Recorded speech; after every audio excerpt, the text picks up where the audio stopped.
right, so let's address these in order. So I just kind of rambled through the top, the main issues that the LBZ Duramax has.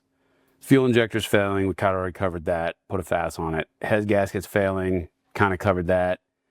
They don't really blow. A lot of guys are going to tell you to put head studs in it. If you want to make more horsepower down the road, put head studs in it. I don't care. If your truck literally just rotted the head gaskets out, put OEM grade C head gaskets back in it with OEM head bolts. Like I said, the head gasket didn't fail because you didn't have enough head bolts. The head gasket failed because it got ate up with electrolysis. Transmission cooler lines leaking, that's a thing. I've been using the Fleece Performance upgraded transmission cooler lines for many years. I have no reason to look at anybody else's lines. They work great. They're always in stock. They ship quick. Water pump failures, again, Fleece Performance, Merchant Automotive. You got a couple different options there. Turbo vane sticking, yeah, that's a whole thing.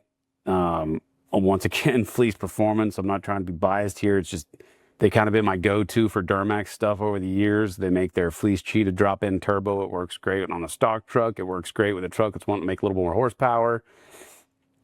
EGR valve clogging, cooling, EGR coolers is clogging. Yeah, that happens.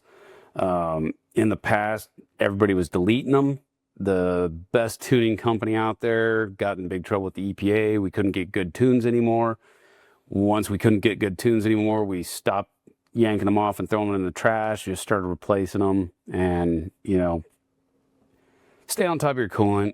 Change your coolant every other year. Flush and drain. Put fresh 50/50 mix coolant in there. Do not use tap water when you're filling your cooling system. That's going to cause more problems. Cracked pistons under heavy load or tuned. I've seen an LBZ crack a piston idling in a parking lot. Literally. Working at with a really good buddy of mine, doing online sales years ago. I had a 03 Cummins. He had a 06 Duramax. He had remote start. I didn't. I ran out 20 degrees outside, snowing sideways, fired my truck up to let it warm up before I left work. He had remote start, fired his up. We're sitting there kind of chewing the fat at the end of the day, waiting for our trucks to warm up. All of a sudden, knock, knock, knock, knock, knock. And he looks at me. He's like, "Is that your truck?" And I look at him and I'm like, "Is that your truck?" We open the door. It was his truck. Literally idling, 20 degrees outside, no major modifications done to the truck, cracked a piston. That's going to happen when an injector hangs open. So once again, you put a FAS on it, you can avoid major engine failures. You get a little tiny air bubble between that pintle of that injector and the tip of that nozzle. That's all it takes. An air bubble can turn into a cracked piston. Injector failure, cracked piston. So put a FAS on it, keep the air out of the fuel, keep the contaminants out of the fuel, keep the fuel conditioned properly. A lot of these issues can be avoided just by putting a FAS on your Duramax. CP3 pump or regulator failures, absolutely, all the time. A lot of time, sometimes you can get away with just swapping a regulator on. It's not a fun labor job. It sucks. You got to have tiny hands. You got to have specialty tools.